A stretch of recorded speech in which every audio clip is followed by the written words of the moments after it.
Hello प्यारे साथियों, स्वागत है आप सभी का आपके अपने YouTube चैनल सम्यक कोचिंग क्लासेस में। और आज का जो हमारा टॉपिक है, आज हम पढ़ने जा रहे हैं इंडियन कॉन्स्टिट्यूशन एंड पॉलिटी, यानी कि भारतीय संविधान एवं राज्य व्यवस्था। और आज के हम पहले टॉपिक में पढ़ने जा रहे हैं संविधान का भाग 1। और देखते हैं कि संविधान के भाग 1 में क्या प्रावधान दिए गए हैं और क्या क्या क्वेश्चन कॉम्पिटिटिव एग्जाम में यहाँ से बनते हैं। एक एक विषय पर हम चर्चा करते हैं। आइए इसको समझने की कोशिश करते हैं। तो आज का जो हमारा टॉपिक है वो है क्या, संविधान का भाग 1। सबसे पहले तो हमें ये पता होना चाहिए, जहां से क्वेश्चन बनते भी हैं, कि संविधान का जो भाग 1 है उस भाग 1 में क्या दिया हुआ है और किस अनुच्छेद से किस अनुच्छेद तक जाकर के हमारे संविधान का भाग 1 समाप्त हो जाता है। तो देखते हैं कि संविधान का जो भाग 1 है उसमें संघ और उसका राज्य क्षेत्र दिया हुआ है। संघ और राज्य क्षेत्र के बारे में चर्चा की गई है। किसके बारे में चर्चा की गई है? संघ और राज्य क्षेत्र के बारे में यहाँ पर चर्चा की गई है। अब देखते हैं कि संघ और राज्य क्षेत्र के बारे में जो चर्चा की गई है वो किस अनुच्छेद से लेकर के किस अनुच्छेद तक की गई है। तो संविधान का जो भाग 1 है वो अनुच्छेद 1 से स्टार्ट होता है। कहां से स्टार्ट होता है? अनुच्छेद 1 से स्टार्ट होता है और अनुच्छेद 4 तक जाकर के वो समाप्त हो जाता है।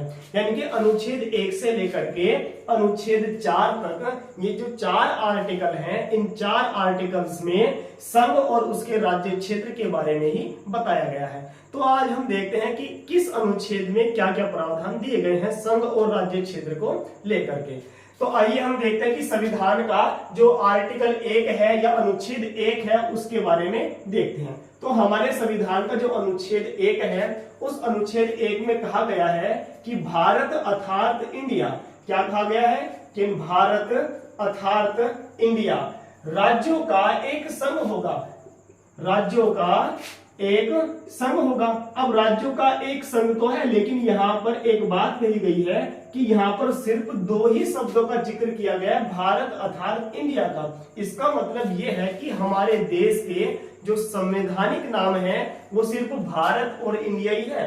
हमारे संविधान में आपको न तो हिंदुस्तान देखने को मिलेगा, न आपको आर्यव्रत जो कि हमारे प्राचीन नाम थे, जैसे सोने की चिड़िया हो गया, ऐसा कुछ हमारे संविधान में प्रावधान नहीं है। हमारे संविधान निर्माताओं ने यहाँ पर सिर्फ भारत और इंडिया, इन दोनों शब्दों का ही उपयोग हमारे संविधान में किया है। अब वो कहता है कि भारत अर्थात इंडिया राज्यों का एक संघ होगा। यहाँ पर वो राज्यों का जिक्र कर रहा है, तो राज्यों का जिक्र वो यहाँ पर कर रहा है। तो समझने की बात यह है कि यहाँ पर सिर्फ वो केवल राज्यों की बात नहीं कर रहा है, वो कहता है कि यहाँ पर जो भी हमारे 28 स्टेट हैं और हमारे जो 8 यूनियन टेरिटरी है वो इन दोनों की बात कर रहा है। यानी कि 28 राज्य और 8 केंद्र शासित प्रदेश, इन सबको मिलाकर के जो एक संघ बनेगा, जो एक यूनियन बनेगी, उस यूनियन को ही क्या कहा गया है? भारत और इंडिया कहा गया है। आ रही है बात समझ में? यानी कि 28 राज्य और 8 केंद्र शासित प्रदेश, इन सबको मिलाकर के जो एक संघ बन रहा है, एक यूनियन बन रही है, उस यूनियन का ही क्या नाम होगा? यानी कि भारत अर्थात इंडिया होगा। अब यहाँ पर देखो एक समझने की बात और है। देखो यहाँ पर संघ में हमने यूनियन शब्द का प्रयोग किया है। देखो यहाँ पर फेडरेशन भी आता है या फेडरल जिसको हम बोलते हैं, तो वहां पर उसका भी उपयोग किया गया है, लेकिन हमारे संविधान निर्माताओं ने यहाँ पर यूनियन शब्द को रखा है, तो फेडरल शब्द का उपयोग यहाँ पर नहीं किया गया है। इन दोनों में अंतर क्या है कि फेडरल क्या है और यूनियन क्या है? देखो जहां पर भी यूनियन का प्रयोग होता है तो इसका मतलब ये है कि 28 राज्य और 8 केंद्र शासित प्रदेशों को मिलाकर के जो एक संघ बना है, तो ये जो संघ बना है इन सबको मिलाकर के, तो इसमें से कोई भी राज्य अपने आप को इस संघ से अलग नहीं कर सकता। आ रही है बात समझ में? यानी कि 28 राज्य और 8 केंद्र शासित प्रदेशों में से कोई भी राज्य या कोई भी केंद्र शासित प्रदेश अपने आप को इस यूनियन से, इस संघ से अलग नहीं कर सकता। ये होता है यूनियन का मतलब। अगर फेडरल की हम बात करें तो वहां पर राज्य अपने आप को इस संघ से अलग कर सकता है। तो इसलिए हमारे संविधान निर्माताओं ने यहाँ पर यूनियन शब्द को अपनाया है ताकि कोई भी राज्य अपने आप को अलग यहाँ पर नहीं कर सके। ठीक है, आर्य बात समझे? तो आर्टिकल 1 समझ में आया, यानी कि भारत अर्थात इंडिया राज्यों का एक संघ होगा। तो यहां तक समझ में आ रहा है अच्छी तरह से। चलिए अब हम देखते हैं संविधान का अनुच्छेद 2। अब हमारे संविधान का जो अनुच्छेद 2 है वो क्या कहता है? अनुच्छेद 2 में कहा गया है कि संसद को यह अधिकार है कि वह संघ में नए राज्यों का प्रवेश कर सकती है। क्या कहा गया है, किसको अधिकार दिया गया है, संसद को अधिकार दिया गया है, यानी कि संसद को अधिकार दिया गया है, क्या दिया गया है कि वह संघ में क्या कर सकती है, यानी कि संघ में नए राज्य का प्रवेश कर सकती है। क्या कर सकती है, नए राज्य का प्रवेश कर सकती है। यानी कि अब यहां पर ध्यान से समझिए, मैं आपको एग्जांपल के तौर पर आपको बताना चाहूंगा। जैसे कि मैं यहां पर एक डायग्राम के माध्यम से आपको समझाने की कोशिश करूंगा। मान लो कि ये हमारे यहाँ पर एक मैप बना दे रहा हूं मैं इंडिया का। अब ये इंडिया का मैप बन करके यहाँ पर तैयार हो गया। अब ध्यान से समझिए, अब ये एक संघ है, जैसा कि हमने पहले आर्टिकल में पढ़ा कि 28 राज्य और 8 यूनियन टेरिटरी को मिलाकर एक संघ बन रहा है। तो एक जो संघ बन रहा है इसी उसमें तो हमारे क्या है, 28 स्टेट हैं और 8 हमारी यूनियन टेरिटरी है यहाँ पर, ठीक है। तो अब यहाँ पर एक बात है, मान लो कि अब हमें इस संघ में नए राज्य का प्रवेश करना है, जैसा कि आर्टिकल 2 कहता है। अब ये एक संघ है, मान लो कि पाकिस्तान का कोई राज्य है और पाकिस्तान के किसी राज्य को हमें इस संघ में मिलाना है, या यहाँ पर नेपाल का कोई राज्य है उसको हमें इस संघ में मिलाना है, ठीक है। तो ये अधिकार है किसको, तो सीधा सीधा एग्जाम में क्वेश्चन बनता है कि संघ में नए राज्य का प्रवेश करने का अधिकार किसको है। ऑप्शन में आपको राष्ट्रपति मिलेगा, प्रधानमंत्री मिलेगा, या संसद मिलेगी, या सुप्रीम कोर्ट मिलेगा। तो यानी कि ये अधिकार किसको दिया गया है, संसद को दिया गया है। अगर इस संघ में एक नए राज्य का प्रवेश करना है तो हमें किस आर्टिकल का प्रयोग करना पड़ेगा, तो अनुच्छेद 2 का प्रयोग करना पड़ेगा। और कौन करेगी ऐसा, ये संसद को अधिकार दिया हुआ है। तो यहां तक बात समझ में आई। तो अनुच्छेद 2 के अनुसार संसद को यह अधिकार है कि वह संघ में नए राज्यों का प्रवेश कर सकती है। तो आशा करता हूं कि आपसे ये दोनों आर्टिकल समझ में आ गए होंगे अच्छे से। तो एक बार और रिपीट करता हूं, यानी कि भारत अर्थात इंडिया राज्यों का एक संघ होगा और उसी राज्यों में क्या कहेंगे, 28 राज्य और 8 यूनियन टेरिटरी को मिलाकर के जो एक संघ बनेगा, एक यूनियन बनेगी, उसी का नाम क्या होगा, भारत अर्थात इंडिया होगा। आर्टिकल 2 क्या कहता है, इनके संसद को यह अधिकार है कि वह संघ में नए राज्यों का प्रवेश कर सकती है। तो मैंने एग्जांपल के तौर पर मैंने आपको बता दिया। तो आर्टिकल 1 और आर्टिकल 2 आपको अच्छे से समझ में आ गए होंगे। चलिए अब देखते हैं कि हमारे संविधान का जो आर्टिकल 3 है उसमें क्या दिया हुआ है। आर्टिकल 3 को समझने की कोशिश करते हैं कि आर्टिकल 3 में क्या दिया हुआ है। आर्टिकल 3 में भी इसी राज्य और संघ के बारे में जिक्र किया गया है। चलिए देखते हैं क्या कहता है आर्टिकल 3। तो हमारे संविधान का जो अनुच्छेद 3 है, अब वो कहता है कि वर्तमान के जो हमारे राज्य हैं, वर्तमान के जो हमारे 28 राज्य हैं ना, वो उनकी बात कर रहा है। यानी कि वर्तमान जो राज्य क्षेत्र है हमारा, यानी कि वर्तमान जो राज्य है हमारे, उस राज्य में उनके नाम में परिवर्तन, उनकी सीमा में परिवर्तन करके एक नए राज्य के निर्माण करने का जो अधिकार दिया गया है वो आर्टिकल 3 में दिया हुआ है। क्या दिया है, कि वर्तमान राज्य की सीमा में परिवर्तन, सीमा में परिवर्तन, और सीमा में परिवर्तन के साथ साथ यानी कि सीमा में परिवर्तन, उनके नाम में परिवर्तन, यानी कि नाम में भी परिवर्तन कर सकते हैं किस आर्टिकल का प्रयोग करके, आर्टिकल 3 का प्रयोग करके। या एक नए राज्य का निर्माण भी कर सकते हैं, नए राज्य का निर्माण करने का अधिकार भी दिया हुआ है। अब नए राज्य का जो निर्माण करने का अधिकार दिया गया है, इस नए राज्य के निर्माण में वो कहता है यानी कि आर्टिकल 3 का प्रयोग कीजिए। अब ये जो अधिकार दिया गया है, ये जो शक्ति दी गई है, किसको दी गई है, अब ये शक्ति भी किसको दी गई है, संसद को दी गई है। आ रही है बात समझ में। अब एग्जाम्पल के तौर पर मैं इस आर्टिकल को भी आपके साथ समझाना चाहूंगा। होता क्या है कि इनकी संसद अनुच्छेद 3 का प्रयोग करके हमारे किसी भी राज्य के नाम में परिवर्तन, सीमा में परिवर्तन कर सकती है। अब जैसा कि एग्जाम्पल के तौर पर हम देखते हैं, सन 2000 की बात करते हैं, यानी कि जब हमारे राज्य इनके उत्तर प्रदेश से उत्तराखंड को अलग किया गया था, इनके 9 नवंबर सन 2000 को क्या हुआ था, हमारा जो राज्य है उत्तर प्रदेश से उत्तराखंड राज्य अलग किया गया था, उसकी सीमा में परिवर्तन करके। तो जाहिर सी बात है किस अनुच्छेद का प्रयोग किया होगा, संसद ने आर्टिकल 3 का प्रयोग किया होगा। यहां तक बात समझ में आ रही है। अगर यहां पर एक एग्जांपल और देखें, यानी कि हम 1960 में अगर जाए तो 1960 में क्या हुआ था, हमने जो मुंबई प्रेजेंट की मुंबई एक राज्य था, उसकी सीमा में परिवर्तन करके गुजरात एक नए राज्य का निर्माण किया था। तो एक नए राज्य का जो निर्माण किया था उसमें भी किस आर्टिकल का प्रयोग होता है, आर्टिकल 3 का प्रयोग होता है।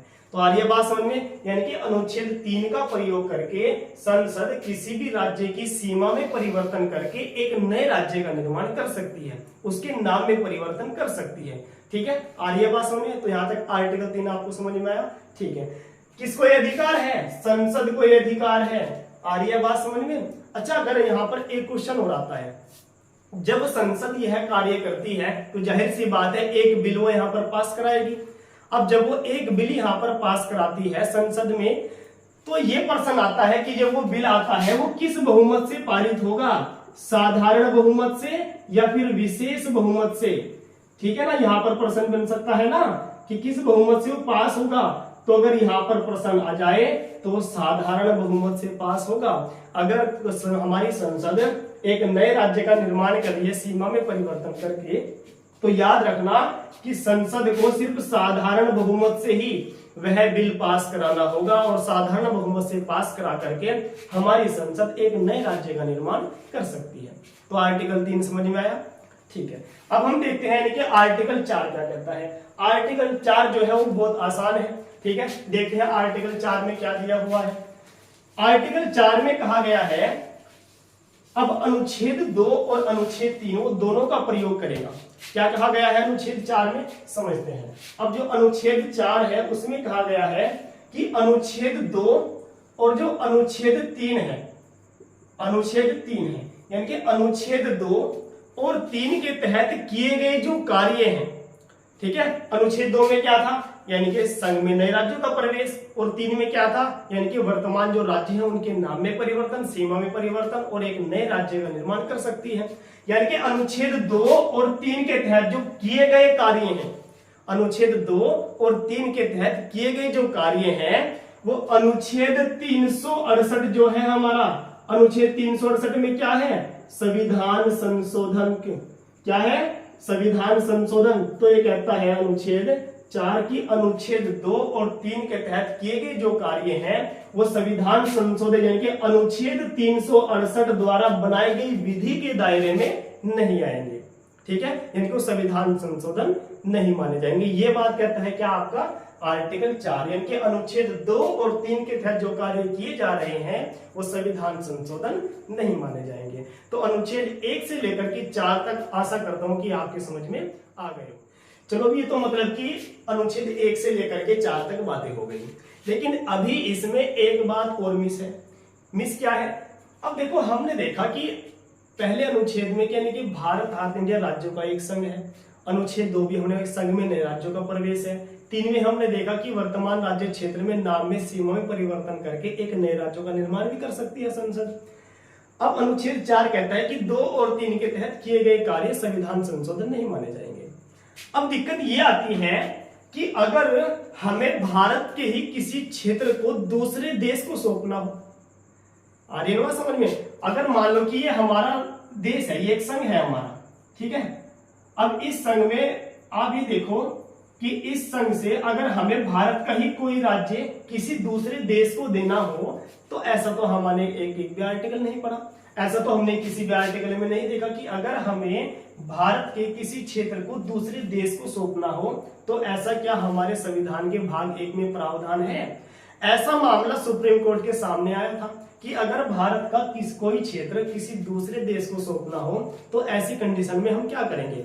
तो वहां पर फिर आता है, तो सुप्रीम कोर्ट ने आश्वासन दिया या निर्णय लिया कि अगर कोई ऐसा मामला आ जाता है कि सुप्रीम कोर्ट ने यह कहा कि अगर हमें भारत का कोई क्षेत्र दूसरे देश को सौंपना है, चाहे पाकिस्तान हो, चाहे नेपाल हो, चाहे बांग्लादेश हो, तो ऐसे उसमें फिर हमें क्या करना पड़ेगा, अनुच्छेद 368 का प्रयोग करके संविधान में संशोधन करना पड़ेगा। जी हाँ, ऐसा ही मामला आया था हमारे यहाँ पर जब 9वां संविधान संशोधन हुआ था हमारे संविधान में। और 9वां संविधान संशोधन 1960 में बेरूबाड़ी का यहाँ पर कुछ क्षेत्र हमने पाकिस्तान को सौंपा था, आर्य भाषण में। और 100वां संविधान संशोधन 2015 में किया गया जब भारत का कुछ क्षेत्र हमने बांग्लादेश को सौंपा था। अगर हमें भारत का कोई भी क्षेत्र दूसरे देश को सौंपना है तो ऐसी दशा में हमें अनुच्छेद 368 का प्रयोग करना पड़ेगा। ठीक है, तो यहाँ तक बात समझ में आई। ठीक है, तो आशा करता हूँ कि भाग 1 में जितनी भी जानकारी मुझे आपको देनी थी आपके कॉम्पिटिटिव एग्जाम के लिए वो मैंने आपको बता दी। तो अनुच्छेद 1 से लेकर के 4 तक आपको अगर कोई डाउट हो तो आप पूछ लीजिएगा। अब लेकिन भाग 1 में ही और भी कुछ संबंधित जानकारी है जो कि मैं आपको बताना चाहूंगा। अब इसी से संबंधित एक टॉपिक आता है, बहुत अच्छा टॉपिक है, जो कि हम नेक्स्ट वीडियो में आपके साथ साझा करेंगे, उसके ऊपर अच्छे से विचार विमर्श करेंगे। राज्य पुनर्गठन अधिनियम। ठीक है, तो राज्य पुनर्गठन जो अधिनियम है उससे संबंधित कितने क्वेश्चन बनते हैं और वहां से क्या क्या चेंजेस होता है हमारे संविधान के भाग 1 में, तो वहां पर वो भी हम देखेंगे। तो नेक्स्ट वीडियो के लिए आप इंतजार कीजिए और कल ही ये वीडियो अपलोड हो जाएगी। और हमारी इस वीडियो को अच्छे से लाइक कर दीजिएगा, शेयर कर दीजिएगा, और अगर आप चैनल पर नए हैं तो भाई एक बार सब्सक्राइबर भी जरूर कर दीजिएगा। ठीक है, थैंक यू, धन्यवाद।